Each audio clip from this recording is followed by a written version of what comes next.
देश दुनिया साहित्य या समाज, जहाँ होती है हर मुद्दे पर बात, विचार है, विमर्श है, हल है, निष्कर्ष है, हर सवाल का हाजिर है जवाब, जिससे जुड़ा है परंपरा संस्कृति, संप्रति संप्रति संप्रति संप्रति।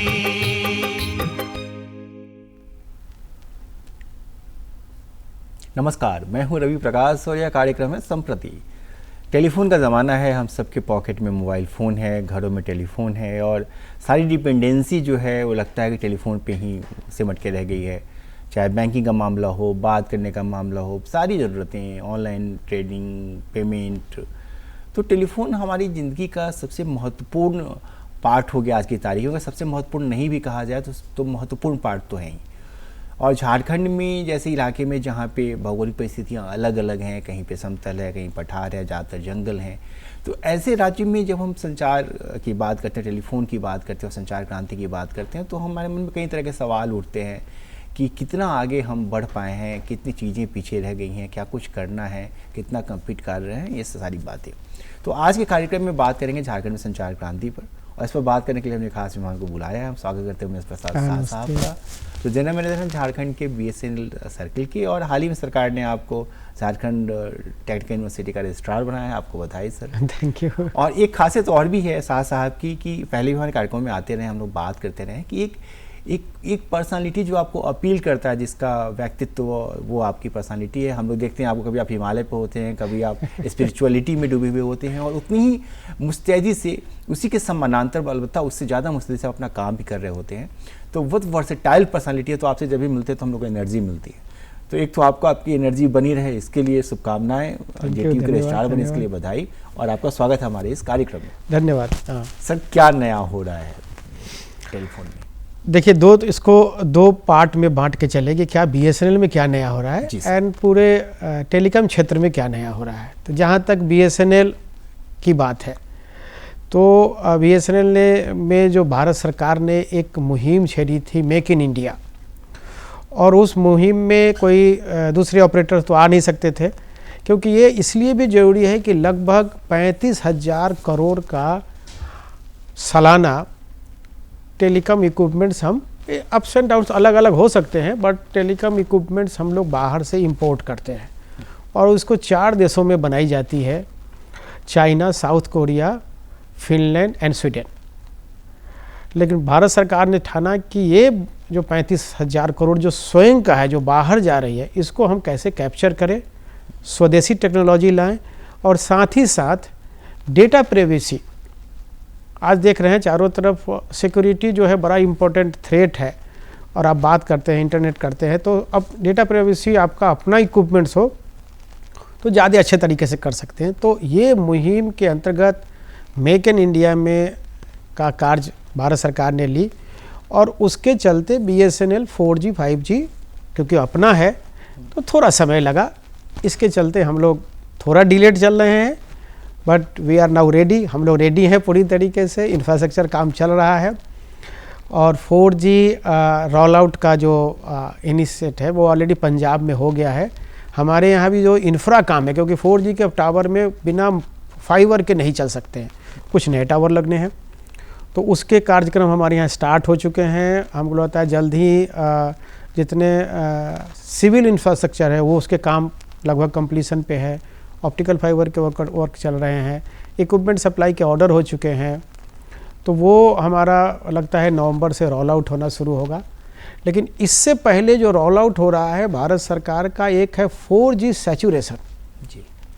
वो एक यूनिक प्रोग्राम है भारत सरकार का कि कुछ ऐसे झारखंड के परिप्रेक्ष्य में, जो आपने कहा, झारखंड में बहुत सारे ऐसे गांव हैं, टोला है, जहाँ पे कनेक्टिविटी नहीं है मोबाइल, क्योंकि वहाँ 5 घर है, 7 घर है, 10 घर है, तो कोई भी कमर्शियली वायबल नहीं होता है वहाँ चलाना, वहाँ पे बिजली की व्यवस्था करके, तो कोई ऑपरेटर अभी तक आए नहीं थे।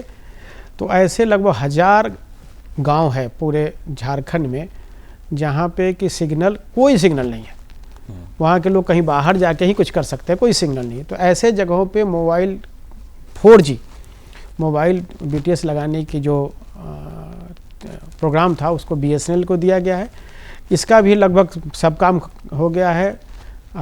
साइट एक्विजिशन जो होता है, जो लैंड, सरकारी लैंड ही हम लोग ले रहे हैं इसमें, उसमें टावर लगने का काम वो भी शुरू हो गया है।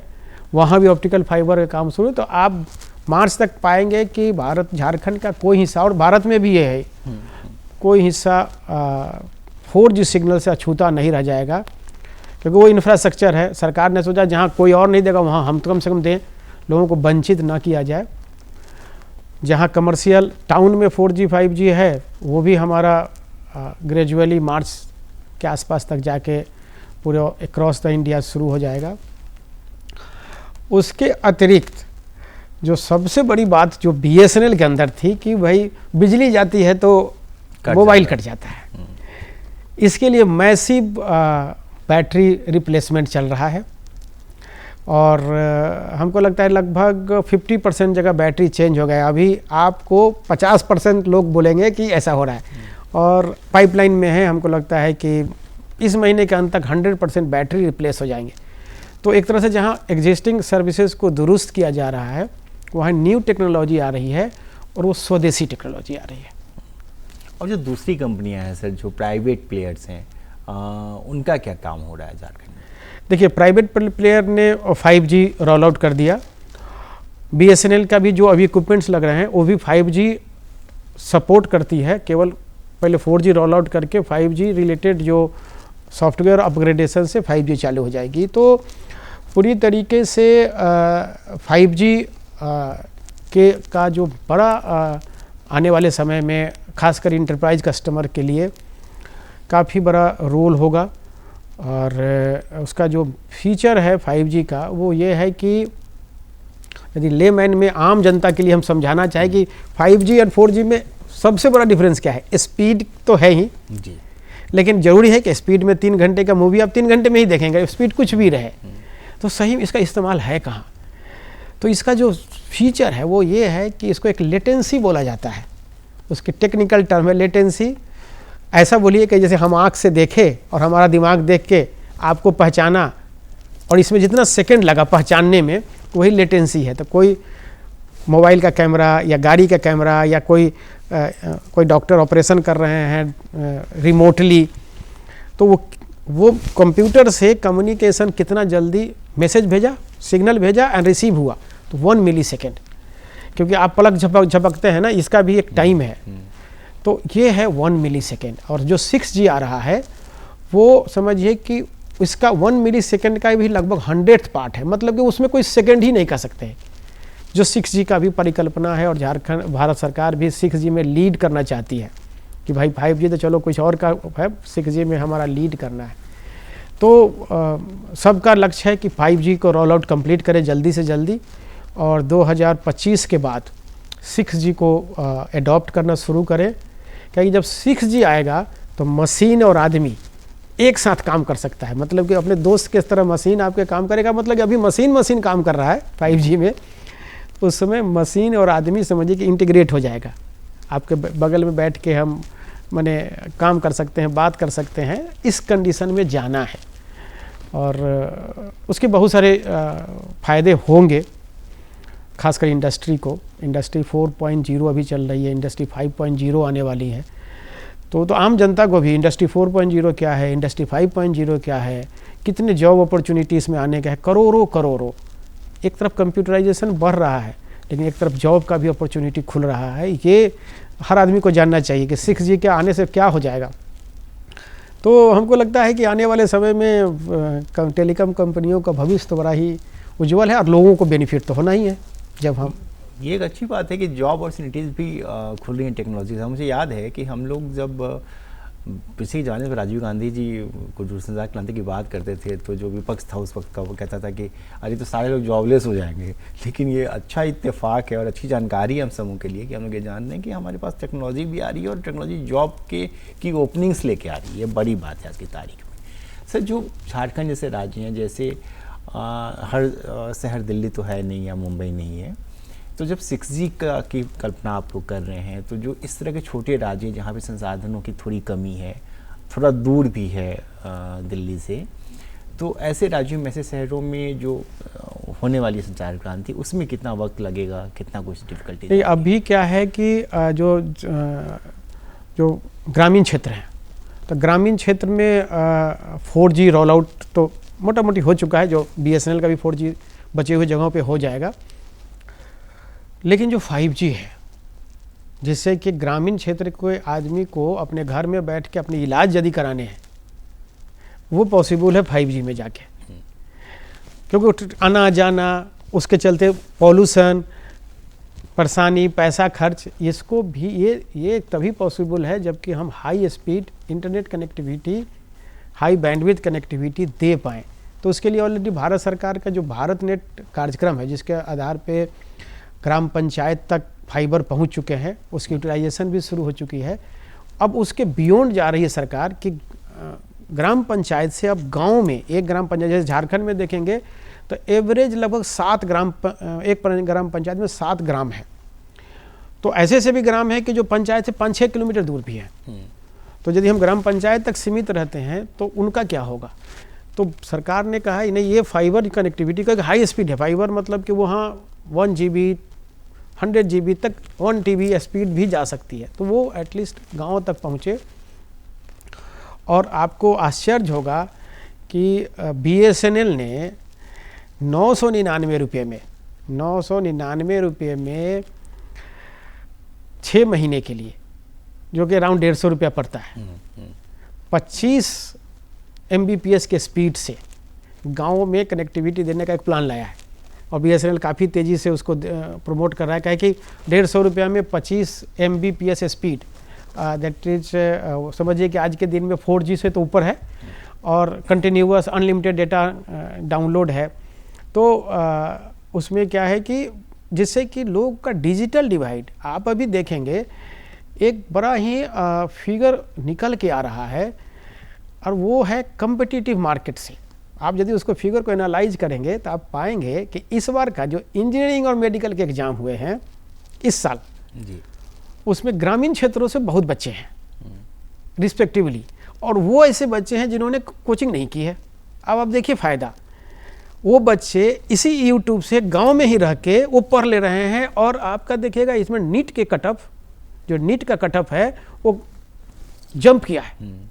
जंप करने वाले वो लोग बच्चे जो हैं, जो किसी रीजन से अपना फाइनेंशियली उतना नहीं था कि रांची शहर में आएँ, फिर कोचिंग में एडमिशन कराएं, फिर रहने की व्यवस्था करें, फाइनेंशियली उतने अच्छे नहीं है, लेकिन वो 400 रुपये का कनेक्शन इंटरनेट का लेके 200-250 रुपये में भी मिल रहा है, जब तक 999 में भी मिल रहा है। ये लेके अपने घर से यूट्यूब के माध्यम से इतनी चीज़ें उपलब्ध है, और ऐसे 15%, लगभग 15% जंप किया है। तो ये एक ग्रामीण क्षेत्रों के लिए बड़ी ही खुशखबरी है। जल्दी जल्दी सरकार का सहयोग रहेगा तो टेलीमेडिसिन भी एक बड़ा ही, टेलीमेडिसिन मतलब रियल मेडिसिन जो होगा डॉक्टर की अवेलेबिलिटी पे होगी। अदर सर्विसेज तो ऑलरेडी रोल आउट हैं, उनको जो बेहतर इंफ्रास्ट्रक्चर जैसे जैसे इम्प्रूव करता है लोगों को, सोशल मीडिया पे तो है ही, बट अब तो ये है कि इस डेटा के चलते अमेजन वगैरह भी गांव-गांव में उनका डिलीवरी हो गया। हाँ, ये चेन बन गया। अब देखिए यही बच्चे जो गांव में थे, इनका एजेंट हो गए सामान पहुंचाने के लिए। लोगों को सस्ते दाम पे सामान मिल रहा है, जो वर्ल्ड क्लास सामान है वो मिल रहा है। अदरवाइज तो गांव में दुकान में जो मिलता था वही मिलता था, अदरवाइज 100-200 रुपये का उनको टिकट कटा के और बाज़ार में जाना पड़ता था। तो देखिए कि सोशियो इकोनॉमिक कंडीशन में भी सुधार आ रहे हैं। तो ये अच्छा है कि भाई टेलीकॉम के माने इवॉल्व होने से एक अच्छी बात हो रही है। एक से जो डाटा प्रीवेसी की बात होती है कि प्रीवेसी नहीं है। अब कई बार आप सुबह से जगते हैं, आपको लगता है कि मेरे पास आवश्यक कॉल आने वाला है, और कॉल जो है अनावश्यक होता है, और आपको बीच मीटिंग में उठाना पड़ता है, क्योंकि आपको ये नहीं पता कि सामने वाला कौन है, और ख़ासकर जब अननोन नंबर हो तो डेटा प्राइवेसी को ऐसे दौर में कैसे मतलब हम लोग मेंटेन रख सकते हैं, कैसे कंट्रोल कर सकते हैं? इसमें हम 2 पार्ट में फिर से इसको बांटेंगे। पहले तो हम जो भी जो दर्शक हैं उनको बताना चाहेंगे कि BSNL के जो आप इंटरनेट लेते हैं, ठीक है, कॉल को थोड़ा अलग करते हैं, इंटरनेट लेते हैं, वो मोबाइल का हो या FTTH के माध्यम से लेते हैं, तो इसमें जो सिक्योरिटी एंड प्राइवेसी है वो हमारा पहला कंफर्म होता है कि हम इसको डेविएट ना करें, क्योंकि सबसे ज़्यादा सिक्योरिटी प्राइवेसी फाइनेंशियल होता है कि आपके फाइनेंशियल कुछ गड़बड़ ना हो जाए, तो आपकी गलती से अलग बात है, इसको होता है। दूसरा कि जो जनरल सिक्योरिटी की बात कर रहे हैं, हर ऑपरेटर की सिक्योरिटी, जो कि कोई अनावश्यक कॉल आता है या अनावश्यक साइबर लिंक करके वो पेमेंट कराते हैं, तो इसमें तो इसका एक ही सॉल्यूशन है, अवेयरनेस। लोगों को थोड़ा अलर्ट रहना पड़ेगा, क्योंकि जब कभी भी आप सिक्योरिटी को एक फीचर लेके आते हैं, इमीडिएटली उसका कोई ना कोई तोड़ लेके मार्केट से वो लोग आते हैं, तो आपको अलर्ट रहना पड़ेगा किसी भी लिंक के, किसी भी कॉल को ध्यान दें। बट जो नॉर्मल ट्रांजैक्शन है, बैंकिंग ट्रांजैक्शन जो स्वयं करते हैं, पे फोन, GPay, उसको आप BSNL में बेधड़क कर सकते हैं। हम लोग मैंने इस बात को हम ध्यान रखते हैं। जहाँ तक नॉर्मल सिक्योरिटी, तो मैं डायरेक्टर सिक्योरिटी भी था वेस्ट बंगाल, सिक्किम और ये अंडमान निकोबार 3 स्टेट में देख रहा था। उसमें इन सारी प्रॉब्लम्स को हल हम लोगों ने निकालने की कोशिश की लगातार, जो सेंट्रल यूनिट है वो सारे ऑपरेटर के साथ, बट स्टिल ये प्रॉब्लम आती है। यदि कस्टमर इमीडिएटली उसको, यदि उनको लगता है कोई सस्पिशियस है, इमीडिएटली साइबर थाना को या पुलिस को खबर करते हैं, तो इस पर ऑपरेटर्स के पास आता है, हमारे पास आता है कि इसको ट्रैक किया जाए, नंबर कहाँ से कॉल आ रहा है। ये बात भी सही है कि जैसे उसको पता चल जाता है कोई ट्रैक हो गया तो बंद कर देता है मोबाइल और फेंक देता है। अभी सरकार ने एक और चीज़ की है, एक भी नंबर कोई ऐसा नहीं खोल सकता है जो कि वेरीफाइड प्रॉपरली नहीं है, अदरवाइज हेवी पेनल्टी हो गया है। तो अब हमको लगता है कि कोई फेक नंबर खुलवा लेना बड़ा माने डिफ़िकल्ट होगा, तो ये पकड़ना भी आसान हो जाएगा। अच्छा, जैसे जो BSNL का कंपटीशन है प्राइवेट प्लेयर से, हालांकि ठीक है BSNL सबसे बड़ा ऑर्गेनाइजेशन देश का और भरोसेमंद है, तो उस कंपटीशन को कैसे आप लोग मैच करते हैं, कैसे compete करते हैं? देखिए, कंपटीशन ये बात ज़रूर है कि थोड़ा 4G डिलेड हुआ, क्योंकि मेक इन इंडिया है। आप देश के लिए सोचेंगे तो थोड़ा आपको सहना भी पड़ेगा। तो हमें लगता है कि नए जो हम अभी हमारा एक प्रोग्राम चल रहा है, अभी मैं उसी प्रोग्राम में था, वीकली कस्टमर आउटरीच प्रोग्राम, जिसमें कि हम उसी T-शर्ट में होते हैं जो मेरा प्यून होता है। आज का जो फ्लैग ऑफ किया है वो मेरा प्यून ने किया है। हमारे प्यून ने अपने GM को कहा है कि आप फील्ड में जाइए। हमारे पास 100 लोगों की टीम पूरे शहर में ऐसे छा गई, जिस तरह से मतलब कि एक आर्मी की टुकड़ी होती है ना, छा जाती है। तो हम लोग जा रहे हैं, लोगों को बता रहे हैं कि अब कंपटीशन में जो डिलेड था, अब हम आ गए हैं पूरी तरीके से मार्केट में, और प्रोडक्ट अच्छा देंगे, सर्विसेज अच्छा देंगे तो लोग वापस आएंगे। लोगों को मैंने बात किया, लोगों के दिल में BSNL के प्रति एक प्यार है। किसी रीजन से थोड़ा गैप हुआ है, जिसके चलते थोड़ा माइग्रेशन तो हुआ है, बट जितने माइग्रेटेड है, हमारी बात जो लोगों से हुई है, मैं स्वयं भी बता, मेरा टीम भी रहता है, उनसे यही क्षण के आ रहा है कि पहले तो BSNL घर आ गया, इससे बड़ी कोई बात हो नहीं सकती है। मैं तो BSNL के घर जाया करता था तो भी नहीं सुनता था, तो ये बदल रहा है। हम बदलेंगे तो हमको लगता है कि कस्टमर भी दूसरे तरह से बदल के मेरे तरफ आएंगे, ये इसमें हम पूरी तरीके से आश्वस्त हैं। बिल्कुल। एक सवाल और है, जिज्ञासा रहती है, हमेशा लोग ये पूछते हैं, हम लोग भी जानना चाहते हैं कि क्योंकि अब हर पॉकेट में मोबाइल है, कहीं कहीं तो 2-2, 3-3 मोबाइल लोग लेके चल रहे हैं, तो ऐसी स्थिति में क्या जो पुराना फ़ोन था हमारा, जो हम लोग घर में रखते थे, उसके इस पर असर पड़ा है क्या, और पड़ा है तो कितना असर पड़ा? नहीं, मैं मेरा अपना जो हमारा एक्सपीरियंस था, और इधर कुछ दिनों से मैं जो स्वयं जा रहा हूँ, किसी को मैं बताता नहीं हूँ कि मैं GM हूँ, क्योंकि उसके बाद उसका बोलने का और बेचारे का तरीका चेंज हो सकता है। इसलिए मैं एक आम अपना एक एम्प्लॉई की तरह मिलते हैं, टोपी कैप रहता है तो सब एक ही जैसा लगते हैं, कोई पहचान लेता है अलग बात है। तो उनमें हमने देखा है कि अब लोगों का एक दिमाग में आ गया है कि उनके बच्चे उनके दुकान में जो काम करते हैं वो पूरी तरीके से सोशल मीडिया इस सब से एडिक्शन टाइप से हो रहा है। तो it is good to have fix phone, क्योंकि दुकान में भी फिक्स फ़ोन रहता है, कहीं से फ़ोन करते हैं, उनके पास मोबाइल होता है, तो क्या होता है उनका जो सेल्समैन है वो इस पर लगा रहता है, तो कस्टमर जब जा रहा है तो आई कांटेक्ट नहीं होता है तो कस्टमर क्रॉस कर जाता है, ये उनको भी लग रहा है। तो अभी हमने बहुत सारा हम दे रहे हैं, अब तो फिक्स फ़ोन दे रहे हैं, अभी फिक्स फ़ोन हम फ्री देते हैं। अच्छा, उसमें डेटा का खाली चार्ज लेते हैं, मतलब वो connection free, unlimited call, incoming outgoing unlimited national, वो फ्री मिलता है। तो हम उसको प्रमोट कर रहे हैं कि आप लीजिए, और ये फिक्स फ़ोन है, फिक्स पहचान है आपकी, आपका एक आइडेंटिटी कार्ड भी बनता है, उस पर आइडेंटिटी भी है, प्लस आपके घर की एक फ़ोन है जो आप किसी को बेधड़क दे सकते हैं, और उसका मालिक हर घर का हर आदमी होता है, कोई भी उठा के बात कर सकता है। आपका मोबाइल में आपका कहीं अर्जेंट कॉल भी है तो सोचेगा कि भाई पता नहीं बाबूजी का है, पापा का कॉल है, हम नहीं उठाएं, और वो सबके लिए है। दुकान में भी हमने सब लोग आज बोल रहे हैं कि आप एक कॉस्ट काउंटर पे रखिए। तो एक आदमी ने बोला कि हम काउंटर पे रखें इसीलिए कि हम ये देखना चाहते हैं कि कॉल को हम वीडियो लगाए हुए हैं कैमरा, और घर से हम वॉच करते हैं कि मेरा कौन आदमी सबसे ज़्यादा जल्दी उसको पिक करता है। तो इससे भी हम उसके बारे में समझते हैं। हम देख नए नए तरीके हैं, हमको लगता है कि पुनः लोग इसके तरफ अट्रैक्ट हो रहे हैं। ठीक है, उसमें मोबिलिटी है, इसमें मोबिलिटी नहीं है, बट हर एक घर में एक होना चाहिए, हर एक दुकान में एक होना चाहिए। अच्छा सर, जो जैसे जिस ज़माना जिस तेज़ी से बढ़ रहा है, हम लोग बढ़ रहे हैं या दुनिया के दूसरे देश बढ़ रहे हैं, 5 साल के बाद कैसा लगता है कि जो दूरसंचार का मामला है उसमें दुनिया कहाँ पे होगी, हम कहाँ पे होंगे? नहीं, अभी तो जो भारत सरकार का है, मैं अपने बारे में आपको बता दूं, सब चीज़ तो जानते हैं कि अध्यात्म में है, फील्ड में है, लेकिन हम एक PhD भी कर रहे हैं। आपने बताया था कि IIT, हाँ, ट्रिपल IT से कर रहे हैं, और मैं कर रहा हूँ 6G पे, और 6G में मेरा जो सब्जेक्ट है प्राइवेसी एंड सिक्योरिटी।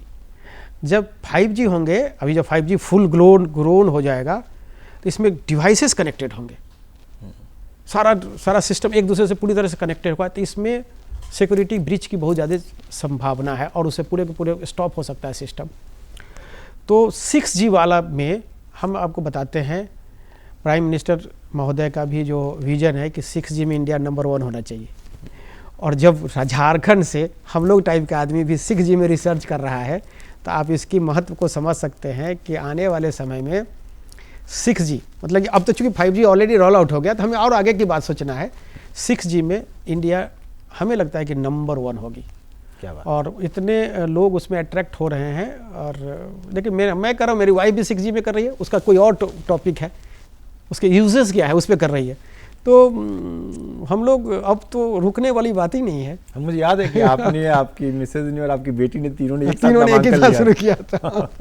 ये बात। अब मैं आता हूँ आप पर, क्योंकि कुछ चीज़ें व्यक्तिगत बात करनी भी ज़रूरी है इसी बहाने कि एक ऑफिसर जब काम करता है इसके ऊपर काफ़ी, आज तो 24 आवर का ज़माना है, क्योंकि फ़ोन आपके पास में, आप बंद नहीं कर सकते हैं, नहीं करते हैं। तो ऐसे में कैसे आप मैनेज करते हैं चीज़ों को, जब आप दफ्तर में भी काम कर रहे हैं, नई रिसर्च भी कर रहे हैं, अपनी पढ़ाई भी कर रहे हैं, और फिर आप बाकी चीज़ों में भी, आप स्पेशलिटी में भी हैं, हिमालय भी घूम रहे हैं, लिख रहे हैं, पढ़ रहे हैं, लोगों से इंटरेक्ट कर रहे हैं, कैसे सब कुछ करते हैं? देखिए, ये वर्क लाइफ बैलेंस है, ये आर्ट है, और ये आर्ट एक दिन में ऐसे नहीं सीख सकते हैं। अनुभव से आपको आँख नाक कान खोल के रखना पड़ेगा। क्या हम किसी चीज़ के लिए ज़्यादा स्ट्रेस कर रहे हैं क्या, ये आपको अनुभव से आ जाता है कि काम को तो इम्पोर्टेंट है, ऑफिस का काम तो बहुत ही इम्पोर्टेंट है, वो हमारा ही ब्रेड बटर नहीं है, देश का भी है। यदि हम सरकारी काम करते हैं, आम जनता के लिए भी बड़ा ज़रूरी है। बट यदि हम पर्सनली और फैमिली लेवल पे खुश नहीं हैं, तो हम अगर एक अच्छी सर्विस नहीं दे सकते हैं। हो सकता है कि उसी 8 घंटे में हमारी इफिशियंसी उतनी नहीं रहेगी। तो आपको चीज़ों के लिए जागृत होना पड़ेगा। और भारत जहाँ पे अवेंडेंस है, नॉलेज है, लोग अवेलेबल है, ज्ञान है, तो आप स्पिरिचुअलिटी को भी नहीं छोड़ सकते हैं। तो बहुत फायदा है उसका। और आप एक्सरसाइजेज, प्राणायाम, योगा, आसन को भी नहीं छोड़ सकते हैं, और गीत संगीत को भी नहीं छोड़ सकते हैं। तो हम तो तबला भी बजाना शुरू किए थे, अभी थोड़ा सा रुका है। और हमारे यहाँ एक बड़ा ही बढ़िया प्रोग्राम होता है BSNL डे सेलिब्रेशन का। हमको लगता है इंडिया में शायद हमारे जैसा कोई करता है, हमारी टीम के जैसा, और बड़ी यूनिक होता है। और इसमें एक सिनर्जी बनता है, कोई बाहरी लोग नहीं होते हैं, एकदम वर्ल्ड क्लास होता है, लोग मेहनत करते हैं और अपने काम करके। तो एक तो यूनिटी आपस में आती है, और सोचने का मौका मिलता है कि काम के अलावा भी हमें समय निकालना चाहिए अपने कला संस्कृति के लिए भी। तो सबके लिए थोड़ा थोड़ा आपको समय निकालना पड़ेगा। ये आप निकालना शुरू करेंगे तो सीख जाएंगे, नहीं निकालना शुरू करेंगे तो बहुत बार 10 बजे रात तक भी काम करते रहते हैं और किसी रीज़न से। हाँ, तो हमारा तो अहर्निशम सेवा में है, 24 घंटा भी कभी कभी जरूरत पड़ती है तो हम लोग लगे रहते हैं। टर्नवल डे में एक बैलेंस करने से कंपनी का भी विकास है, देश का भी है, सामाजिक और आर्थिक भी आपका भी ठीक है। बच्चे भी आपके पे ध्यान थोड़ा सा देना चाहिए, थोड़ा वाइफ पे भी देना चाहिए, पेरेंट्स पे भी देना चाहिए, कि कहीं से भी आप ये तो बैलेंस है कि एक हाथ आपका यदि दाहिने हाथ से आप सब काम करते हैं, ये 10 फीट का हो जाए और ये 2 फीट का रहे तो हो सकता है कि फिर मुंह से खाना ही नहीं खा पाए, कुछ ऐसा दिक्कत नहीं है। कि बैलेंस, हर चीज़ में बैलेंस जरूरी है, बट काम तो नंबर 1 है ही। जी, आपने बीटेक करते हुए जो आपका अनुभव था उस पर कल्पना टॉकीज लिखा, सिंदरी में रहते हुए, सिंदरी में जब आप थी वो कहानियाँ लिखी, हम लोगों ने पढ़ी किताब इतनी अच्छी। लेखन के क्षेत्र में कुछ नया प्लान कर रहे हैं, क्या कुछ लिख रहे हैं? हमने एक किताब पे काम करना शुरू किया है। इसका टॉपिक है हैप्पीनेस अ जर्नी इनसाइड, और ये थोड़ा हटके है और ये थोड़ी, चूँकि गांव देहात से हम लोग रहते हैं तो वहाँ गांव खुशी रहने का कोई बहाना खोजने की ज़रूरत नहीं होती कि हमको सिनेमा देखेंगे तभी खुश होंगे, या किसी मॉल में जाएंगे तभी खुश होंगे, या मिठाई खा लेंगे तभी खुश होंगे। पहले तो मिठाई भी नहीं मिलती थी। तो कहीं ना कहीं मैं एक ऐसे फैमिली को के चित्रण से उस चीज़ को बताने की कोशिश कर रहा हूँ कि हैप्पीनेस बाहर खोज के नहीं, अपने अंदर झांक के अपनी रिस्पॉन्सिबिलिटी को करते हुए अपने समाज में अपने लोगों के साथ प्रेम भाव से रखने पे, ये सोशल मीडिया पे जाके फ्रेड खोलने जैसे नहीं है। तो उस पे हमारा लगभग आधा काम हो गया है। अभी थोड़ा टाइम लग रहा है क्योंकि थोड़ा ये गूढ़ रहस्य भी है, तो रहस्य इजीली समझ में आए, इस पे ध्यान दे रहे हैं। चलिए, मेरा कोई सवाल नहीं है, मेरे पास 1 मिनट का वक्त है, आप मंच आपका है, आप जो कुछ भी कहना चाहें लोगों से कह सकते हैं। मैं तो यही कहूँगा कि BSNL आपका अपना कंपनी है, आपका कंपनी, और हम उसके नौकर हैं। तो आप उसको स्वीकार कीजिए और जहाँ भी रहें, जो काम भी करें, वर्क और लाइफ का बैलेंस बनाए रखिए। सर, आपका बहुत बहुत धन्यवाद। मुझे पूरी उम्मीद है कि हम सब लोग इन चीज़ों से इत्तेफाक रखते हैं, हम सब लोग वाकिफ़ हैं जो हमारे जीवन में घटनाएं घटती हैं। और मैं कई बार बहुत इम्प्रेस होता हूँ आपसे। मैं भी मुझे जब तनाव होता है तो मैं भजनों को सुनता हूँ और मुझे मेरा मन ठीक हो जाता है। कई बार कई सारी चीज़ें हैं जो आदमी ज़िंदगी में अप्लाई करता है और फिर ठीक हो जाता है। तो ऐसे करते रहिए, खुश रहिए, सोसाइटी को खुश रखिए, और मुझे इस कार्यक्रम को रोकने की इजाज़त दीजिए। अगले सप्ताह इसी दिन मैं भी आपको चाहता हूँ आप जल्दी स्वस्थ हों, ये मेरी इच्छा है। धन्यवाद सर। अगले सप्ताह से फिर मुलाकात होगी। नमस्कार।